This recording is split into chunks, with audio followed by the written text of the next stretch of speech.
بسم اللہ الرحمن الرحیم، شروع اللہ کے نام سے جو بڑا مہربان اور نہایت رحم کرنے والا ہے۔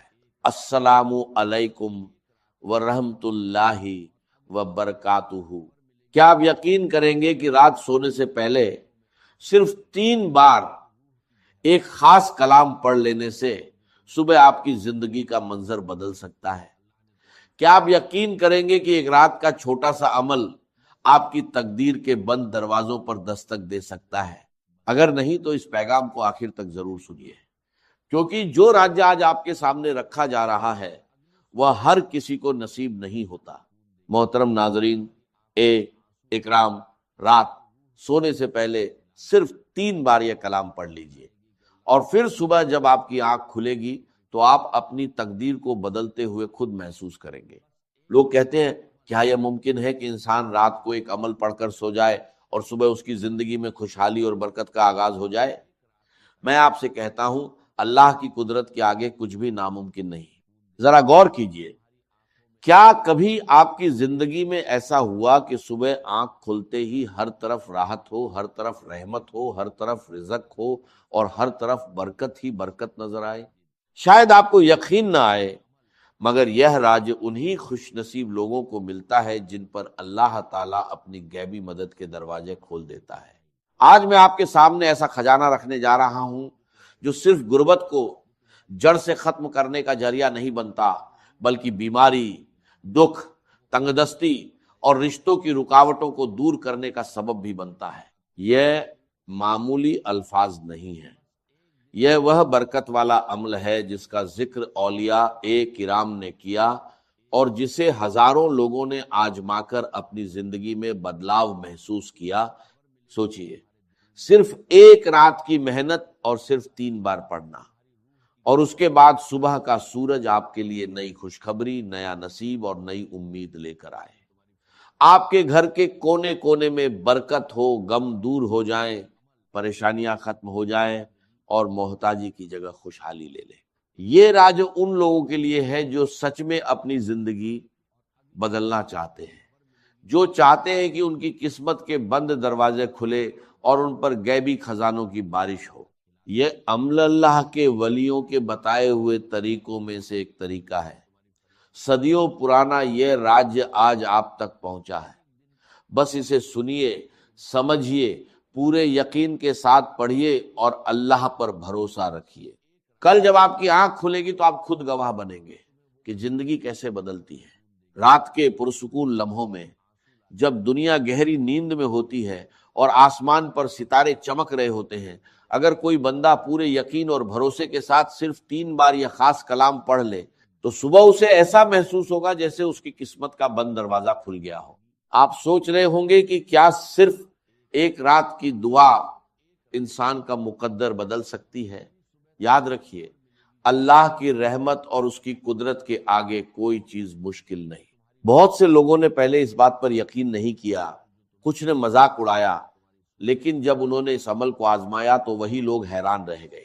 انہوں نے دیکھا کہ ان کے حالات بدلنے لگے، غربت کم ہونے لگی، رزق میں وسعت آنے لگی، دلوں کو سکون ملنے لگا، اور وہ دعائیں پوری ہونے لگی جو برسوں سے ادھوری تھی۔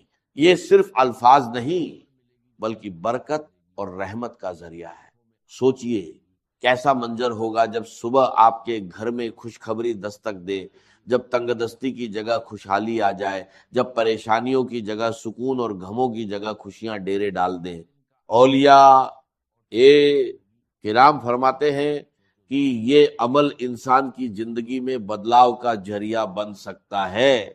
ایک رات کا یہ معمولی سا عمل آپ کے لیے ایسی نئی شروعات بن سکتا ہے جس میں نہ قرض کی پریشانی ہو، نہ بھوک کی تکلیف ہو اور نہ بے سکونی کی حالت ہو، بلکہ جہاں بھی جائیں عزت ملے، محبت ملے اور اللہ کی رحمتیں اور برکتیں آپ کے ساتھ ہوں۔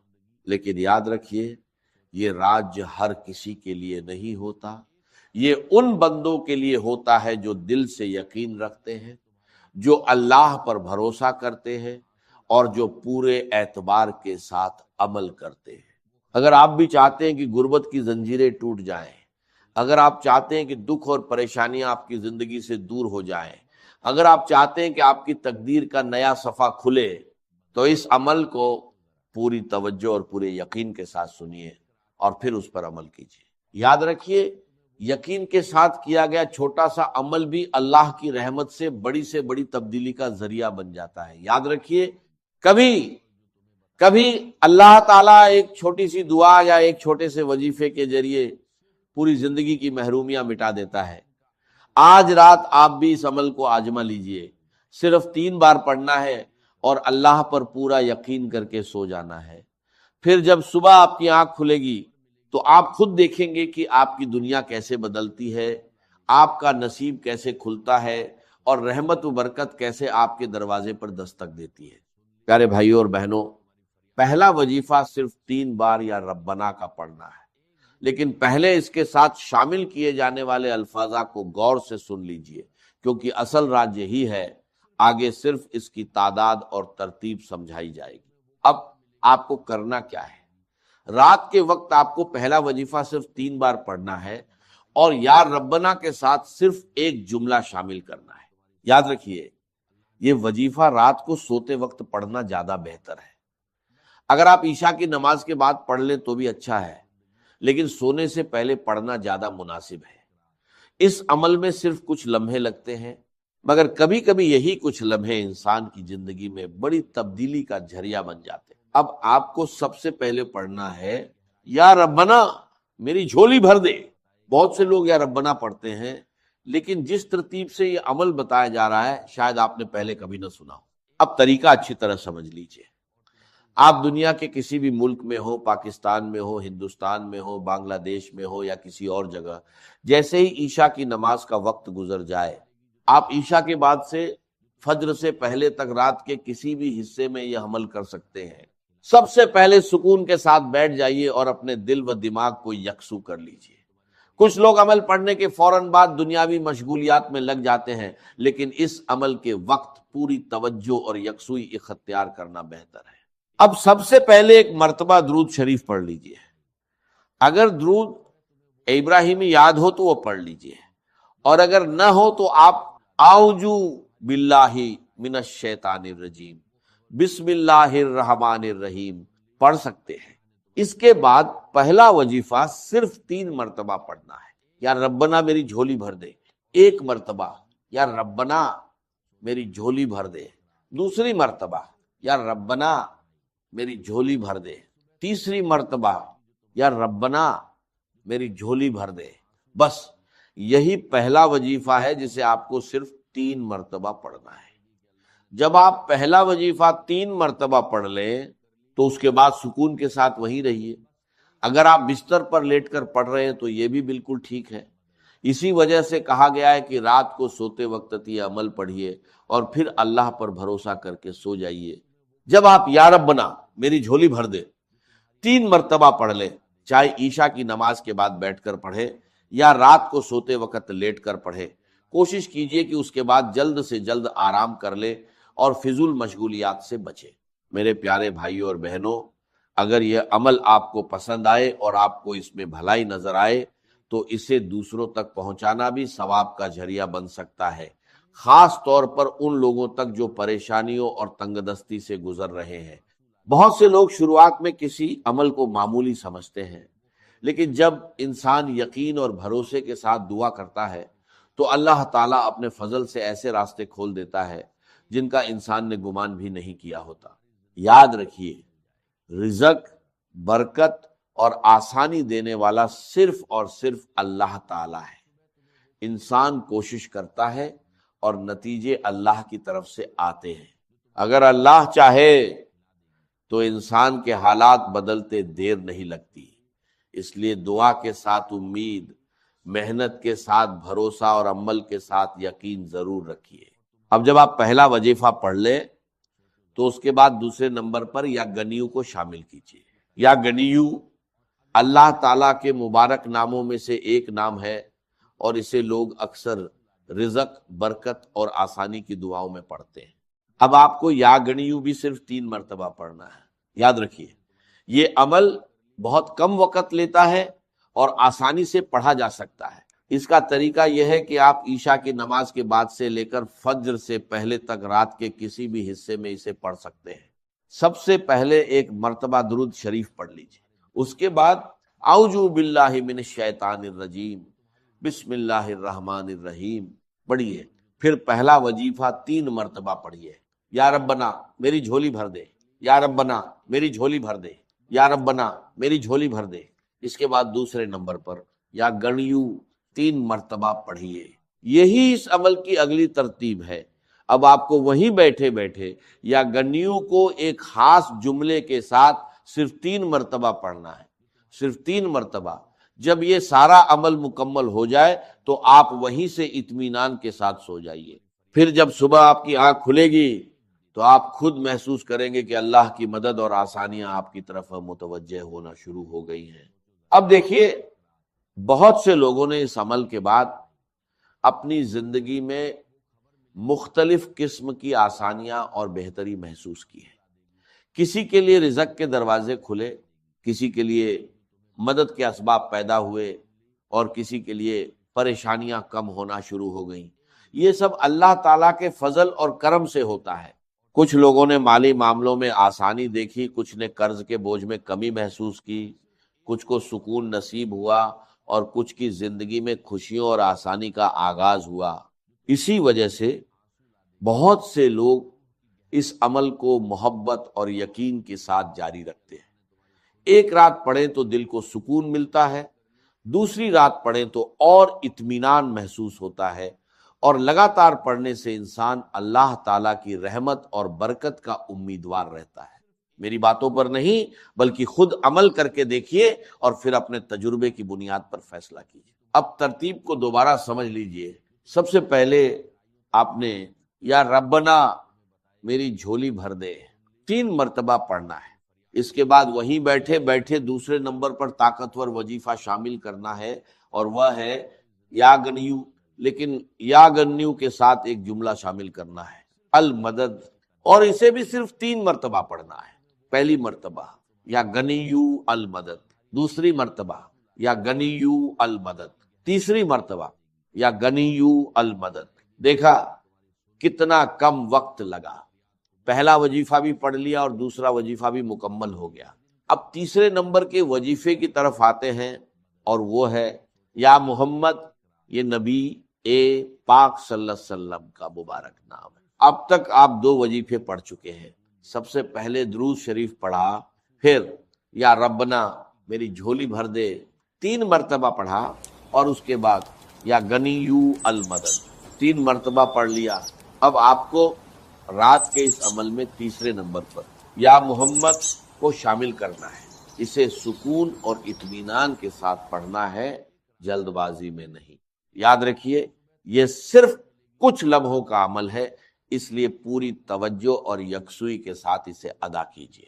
اب آپ کو تیسرے نمبر پر یا محمد کا وظیفہ شامل کرنا ہے، اور یا محمد کے ساتھ کیا پڑھنا ہے یہ آگے بتایا جائے گا۔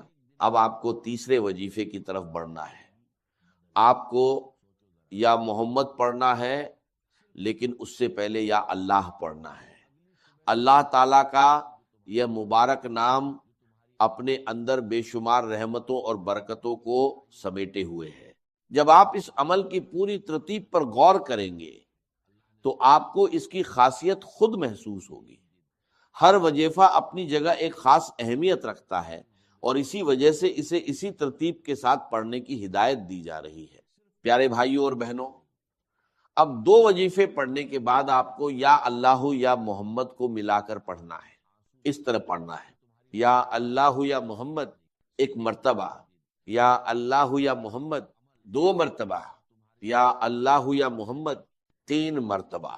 لیکن یاد رکھیے، یہ تیسرا وظیفہ آپ کو کل 7 مرتبہ پڑھنا ہے۔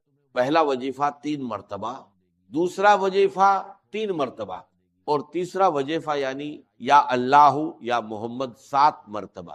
ان تینوں وظائف کو پڑھنے میں مشکل سے کچھ ہی لمحے لگتے ہیں۔ اب اس کے بعد اگلا عمل سمجھ لیجئے۔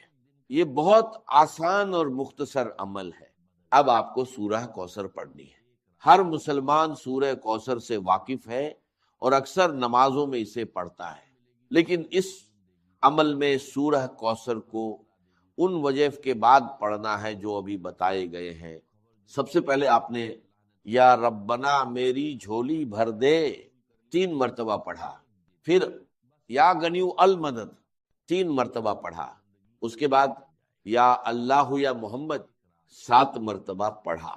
اب اس کے بعد آپ سکون اور اطمینان کے ساتھ بسم اللہ الرحمن الرحیم 1 مرتبہ پڑھیے، جلد بازی نہیں کرنی، سکون اور توجہ کے ساتھ پڑھنا ہے۔ اس کے بعد مکمل سورہ کوثر 1 مرتبہ پڑھیے، بسم اللہ الرحمن الرحیم انا آتیناک الکوثر فصلی لربک ونہر انا شانیہ کا ہول ابتر۔ پیارے بھائیوں اور بہنوں، سورہ کوثر کو سکون اور صحیح انداز میں پڑھنا ہے۔ اب عمل اپنے اختتام کی طرف بڑھ رہا ہے اور آخر میں آپ کو پڑھنا ہے لا الہ الا اللہ محمد الرسول اللہ، اور اسے بھی سکون اور اطمینان کے ساتھ پڑھنا ہے۔ اگر انسان پہلے کلمے کی عظمت اور اس کی برکت کو سمجھ لے تو اسے اس کی اہمیت کا اندازہ ہو جائے گا۔ اب آپ کا آخری وظیفہ باقی ہے، اس لیے اسے غور سے سنیے اور سمجھیے۔ یہ چھوٹے چھوٹے وظیفے ہیں لیکن ان کی ترتیب اور توجہ بہت اہم ہے۔ سب سے پہلے درود شریف پڑھیے، اس کے بعد اعوذ باللہ من الشیطان الرجیم بسم اللہ الرحمن الرحیم پڑھیے، پھر 3 مرتبہ پڑھیے، یا ربنا میری جھولی بھر دے، یا ربنا میری جھولی بھر دے، یا ربنا میری جھولی بھر دے۔ اس کے بعد 3 مرتبہ پڑھیے، یا غنیو المدد، یا غنیو المدد، یا غنیو المدد، پھر 7 مرتبہ پڑھیے، یا اللہ یا محمد، یا اللہ یا محمد، یا اللہ یا محمد، یا اللہ یا محمد، یا اللہ یا محمد، یا اللہ یا محمد، یا اللہ یا محمد۔ اس کے بعد 1 مرتبہ بسم اللہ الرحمن الرحیم پڑھ کر مکمل سورہ کوثر 1 مرتبہ پڑھیے، پھر پہلا کلمہ 3 مرتبہ پڑھیے، لا الہ الا اللہ محمد الرسول اللہ، لا الہ الا اللہ محمد الرسول اللہ، لا الہ الا اللہ محمد الرسول اللہ۔ اب اس عمل کا آخری اور اہم حصہ باقی ہے۔ اب آپ کو اللہ تعالیٰ کے 2 مبارک نام 3 مرتبہ ملا کر پڑھنے ہیں، یا وہاب یا کریم، یا وہاب یا کریم، یا وہاب یا کریم۔ اس کے بعد آخر میں وہی درود شریف پڑھیے جو آپ نے عمل کی شروعات میں پڑھا تھا۔ اب یہ عمل مکمل ہو گیا۔ اس کے بعد بنا کسی سے بات کیے اللہ تعالیٰ سے دعا کیجئے، اپنی تمام حاجتیں، پریشانیاں اور دل کی باتیں اس کے سامنے رکھ دیجئے۔ اگر آپ بیماری میں ہیں، تنگی میں ہیں، روزگار کی تلاش میں ہیں، شادی کا مسئلہ ہے یا کوئی اور پریشانی ہے تو اللہ تعالیٰ سے خالص دل کے ساتھ دعا کیجئے اور پھر اسی پر بھروسہ کر کے سو جائیے۔ انشاءاللہ اللہ تعالیٰ اپنے فضل اور کرم سے بہترین راستے آسان فرما سکتا ہے اور آپ کے لیے آسانی کے دروازے کھول سکتا ہے۔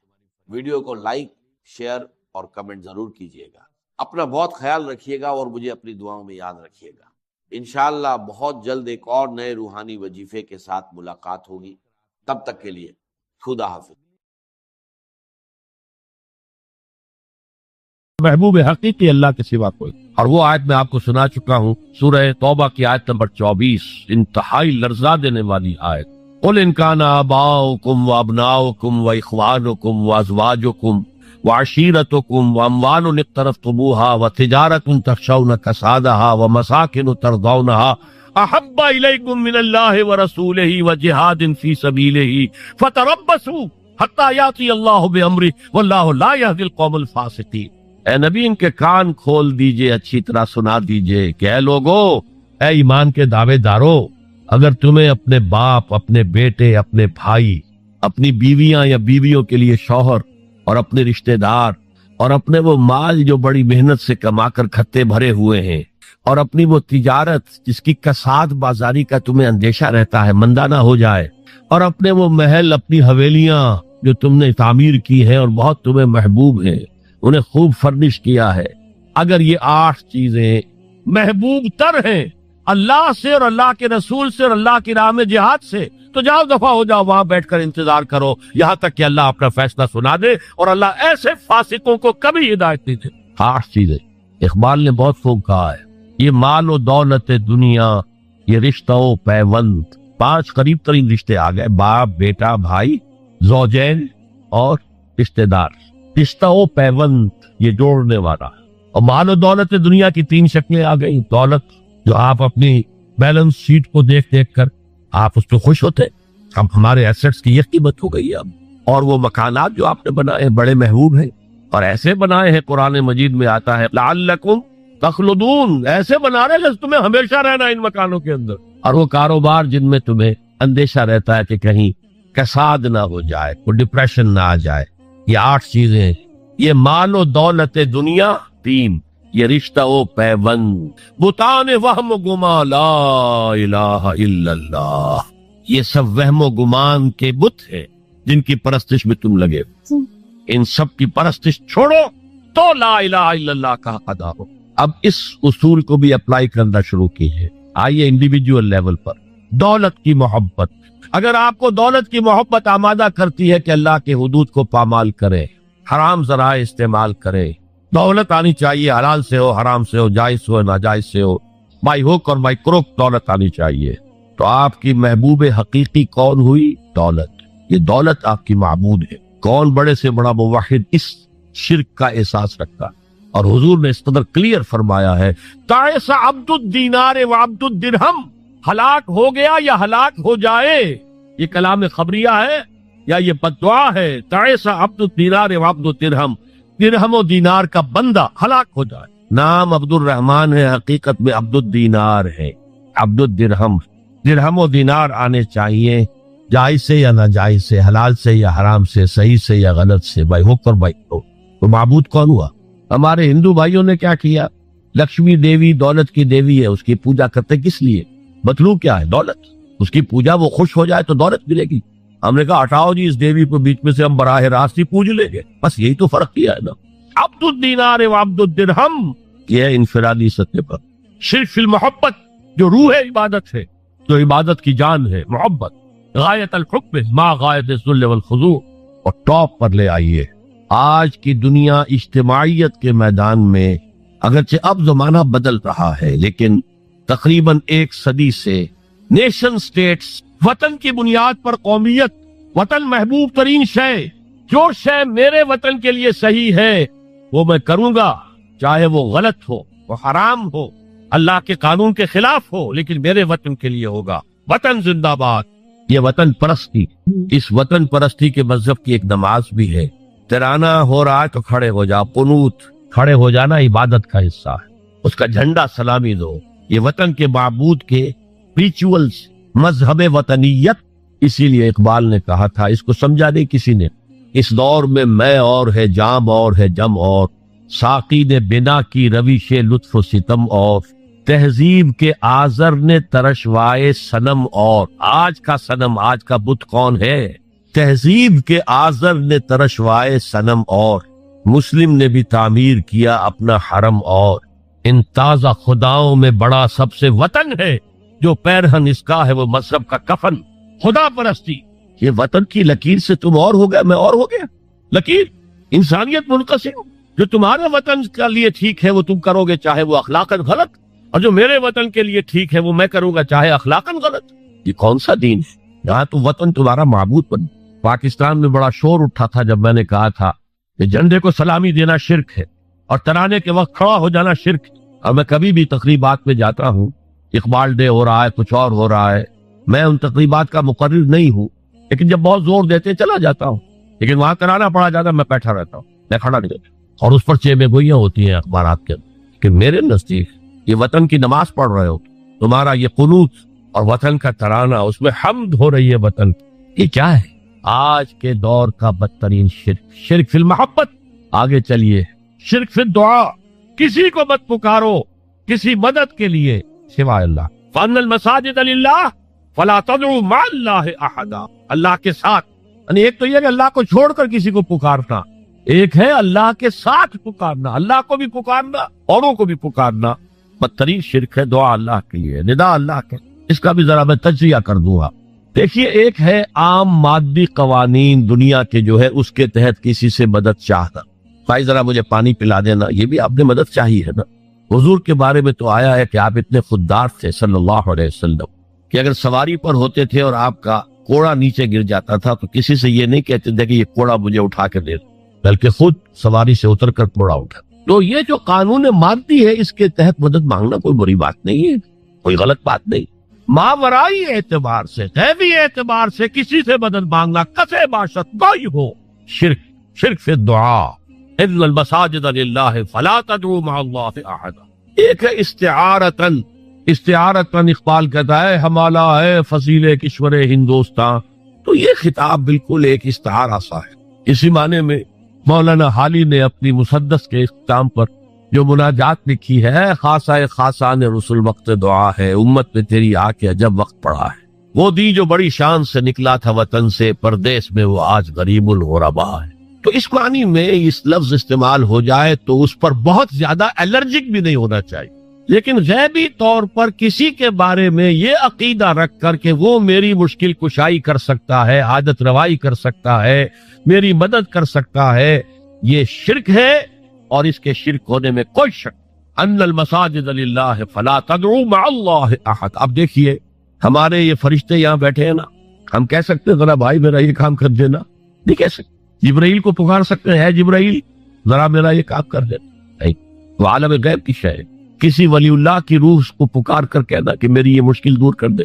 نہیں، اللہ سے کہے، اللہ کو پکارے، اللہ جس کے ذریعے سے چاہے آپ کی ضرورت پوری کر دے۔ اس ضمن میں میں کہوں گا کہ شاہ ولی اللہ دہلوی نے ایک بات کہی ہے، اگرچہ مجھے اس کی کوئی دلیل اپنے طور پر انڈیپینڈنٹلی کتاب و سنت میں نہیں ملی ہے، لیکن شاہ صاحب کا ایک مقام مرتبہ ہے جو میری نگاہ میں بہت بلند ہے۔ میرے نزدیک دو عظیم شخصیتیں عالم اسلام کی، امام ابن تیمیہ اور امام غزالی کو جمع کریں تو شاہ ولی اللہ بنتے ہیں، اتنی عظیم شخصیت۔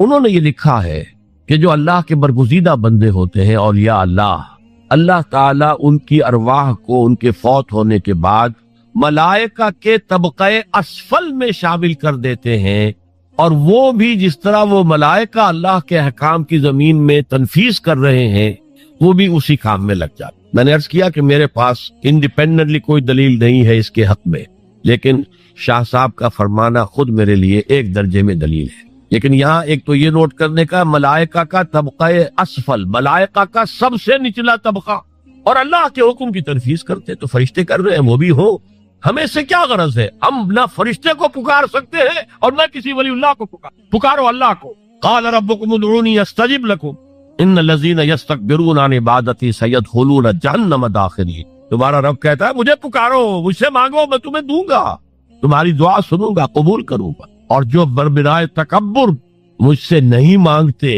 وہ جہنم میں داخل ہوں گے، ذلیل و خوار ہو۔ حضور نے ایک بات مجھے متن یاد نہیں ہے، بہت پیاری فرمائی، دیکھو انسانوں سے تم مانگتے ہو کچھ تو ایک دفعہ تو اس کے ماتھے پر تیوری پر بل پڑ ہی جاتا، یہ کیوں؟ میں نے سامنے ہاتھ سوال کیا، کیوں مجھے